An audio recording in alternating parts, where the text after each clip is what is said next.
It's a bad thing. And I say that all the time. I say, hey, nobody knows the system better than I do, because I was on the other side of the system at the highest level. And people would come up, senators, speakers. I had people come up to my office, the biggest people in the world, and they'd say, money. Now, let me put it differently. I'm a businessman.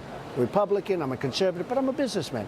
Let's say I say, no, I'm not going to give you anything. Congratulations, you're doing a wonderful job. The answer is no.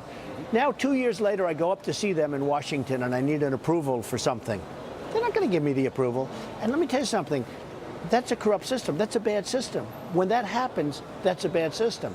When Jeb Bush raises $114 million, which he has, when Hillary raises $60 million, which he has, I know the people that gave him the money. Jeb Bush is totally controlled by the people that gave him that money.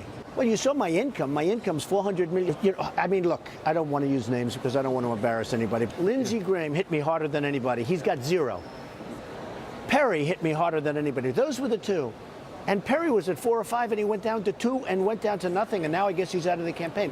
I think he's a nice guy, actually. I think he's just doing it. But what was interesting is the two people that hit me really hard. I mean, Perry went to Washington to make a speech about me. It wasn't nice, okay?